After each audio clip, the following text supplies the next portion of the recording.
Welcome, ladies, to the Real Estate Investor Show, providing inspiration, strategies, and insight to empower women investors to live balanced and financially free lives. Now, here are your co-hosts, Liz and Andresa. Welcome back, ladies. This is Liz. And this is Andresa. Welcome back to the Real Estate Investor Show MINISODE edition. So what we're going to talk about, Andresa, today is accountability partners, do's and don'ts. Oh, boy. Damn it. Well, accountability is essential for us to grow, right? And it's not like let me think about it. I think this is a must. Mm-hmm. And we're going to tell you why. Okay. So why this came up, it's always helpful to know why this came up, because we really just, Andresa and I really are so conscious of bringing just the best content we can to all of you along our journey of like, what's pertinent, what's real, versus like, what's a random thing we could talk about? Like we think about this, we really focus on it. And what's been coming up a lot in our investor Facebook community, one of the deliverables from our Investor Con from last year in June was accountability groups. So we actually put women together in accountability groups. And so some of them were like, I didn't get on that accountability group. Can I jump into an accountability group? And then obviously, Andresa, part of our Strive membership, right? Mm-hmm. One of the trademarks of what really holds these groups together and what these women together is they're part of a really small knit accountability group. Yes. So I see a lot of conversation about it. And I don't think it's something we talk about. What to do, what is it, what to do and what not to do, because there is a recipe. And I can remember when I was like, I don't know about you, Andresa, but like one of my first accountability partners, right? I met someone at a networking event, surprise, surprise. We became like friendly together, surprise, surprise. And I remember like, we should really hold each other accountable. And, she said that to me. I'm like, yeah, that's what I need, and for the first couple of weeks, we're like best friends, talking, this is what I'm going to accomplish. This is what I'm going to accomplish. And then like the third week, it was like, I couldn't get her. She couldn't get me. And then we just faded. It just faded into the sunset or whatever that's called. So my point in saying this is that like most relationships, they start out really, really on a high note and it's the best intentions, and sometimes can end just kind of, and especially with accountability partners, they can just fizzle. And so we want to do is not allow you to fizzle. We want you to set you up for success. So number one, what is accountability partners? It is not micromanaging each other. First off, just so you're clear, it's not about me checking in every day, unless Andresa wanted that. No, thank you. But it's really about holding each other to a new standard.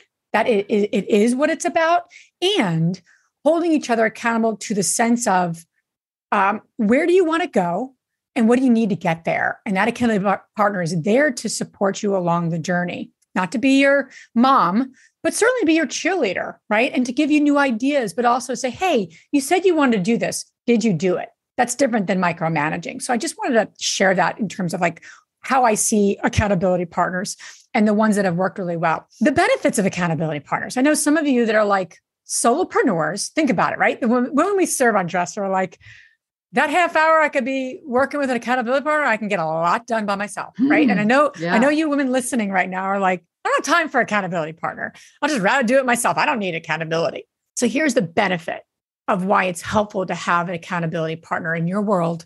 And for whatever goal you want, you might have a running partner, accountability partner. It doesn't have to be just real estate investing or business. It could be anything, or a relationship person. People trying to work on their marriages together, whatever it might be. But why it's so helpful is that you're going to achieve more with people than yourself. It's just as simple as that. And when it's just you, we make excuses, we find reasons, we love excuses, we love reasons why we don't do things. I do. But when it comes to being in a relationship like that with an accountability partner, my standards increase, my drive to accomplish something increases than if it'd be on my own. So it's the same thing with an accountability partner. That's the benefit, is you'll go further with an accountability partner. So that's what I want to share there. So let's talk about some do's. And then I have some don'ts.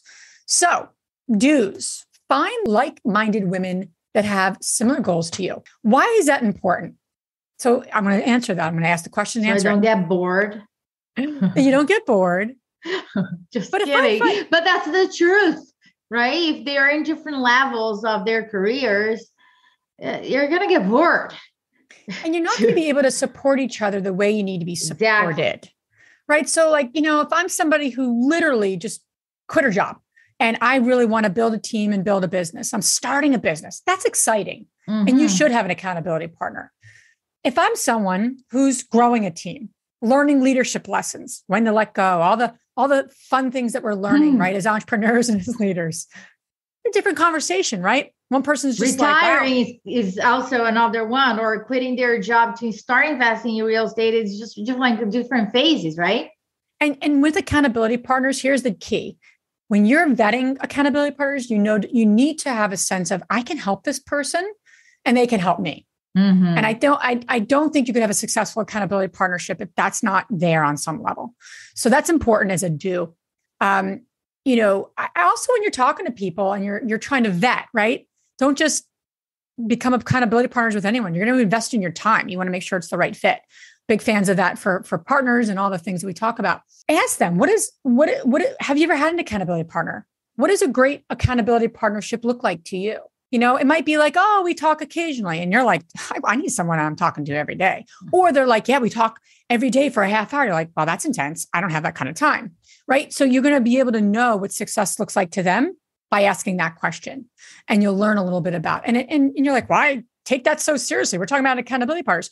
If you're investing 5 minutes into something, you should damn well better vet what you're doing, because 5 minutes becomes 30 minutes, becomes hours in a relationship. Right? All the time Andresa and I spend together, right? It's a lot of time. You better be investing in the right relationships. Third thing, when you're setting up your partnership, after you've vetted them, this is the right person, we have similarities, like-minded, we're going after similar things, we can support each other, get laser focused on the expectations. So everything from how often, as Andresa says, right? KPIs is her love language. Well, you need to have KPIs in this relationship too, on some level, at least specifics, and setting it up for success, right? So how often, what type of communication you're going to have, what are the non-negotiables? All those sort of conversations. We're women, we're busy, we have a lot going on. And in accountability partnership, in a sense, is something that you also need to manage and get really clear on what you need and what that person needs. Or one person's going to annoy the other, or something's going to get missed. Really important too is that you need to be clear on what you need accountability for. If you're like a people pleaser, you want to help people, you'll get on those calls and just want to help the person. And then at the end of the call, they'll be like, oh, how can I support you? And you're like, I don't know. I haven't thought about that. I have no idea what that is. I've never experienced that, because I'm not a people pleaser. No, I am. I'm a recovering people pleaser, Andresa. You are in recovery. Yep. I'm in recovery. And what's really important is that if you get on calls with people literally about accountability and you don't know how you need to be accountable, you don't know what you need, you just don't do that. You've got to be clear on what you need and want. And if it's not a knee jerk for you, then write it on your piece of paper, put it on a Post-it note, and get into the habit, create a new habit, if it's not a natural thing to you. But I think that's important. I think a lot of service-oriented people forget that, and they're holding other people accountable, and they don't even know what they need, and they feel depleted. Last thing is, set a time how long you'll commit to this accountability partnership. So what I mean by that is, give it 6 months, give it a year, give it 3 months in your head. You got to tweak things in life. It's not going to be like overnight, this is a perfect accountability partner. It may not. And if it's somebody that's really going to help you and you're going to help them, it's going to need some tweaks. When Andresa and I started this podcast, we didn't say we're going to record 10 episodes and we're done. We said we're going to give 6 months, I think we said. Yeah.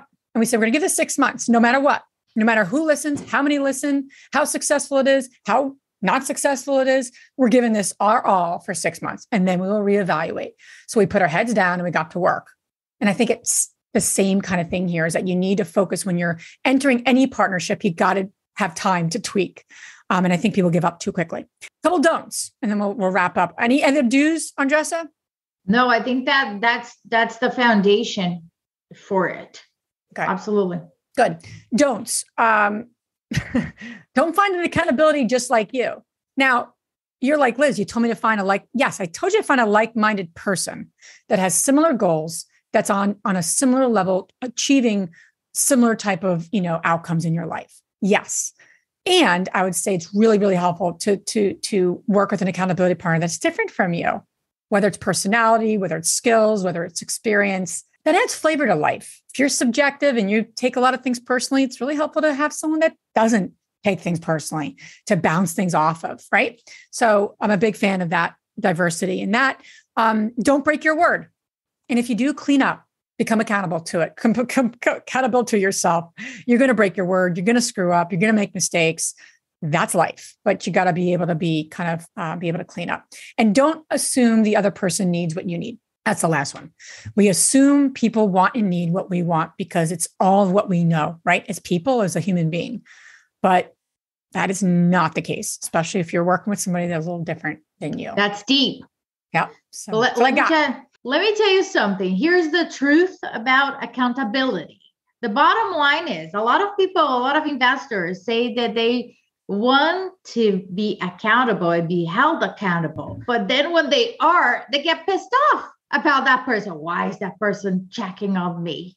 Right? So you've got to check yourself. And instead of looking at that person as somebody that is bothering you, look at that person that is holding you accountable as somebody that is standing with you on the same boat, because you both understand what's the goal to be achieved.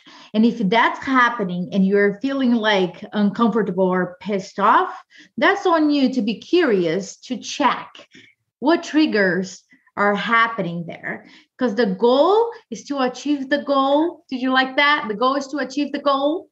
So just trust people. And if you don't want to follow the accountability that the other person is offering to you, there is a trust issue there that it needs to be investigated further. But don't make the mistake that you're going to be held accountable and you're going to feel comfortable throughout this entire process. You won't.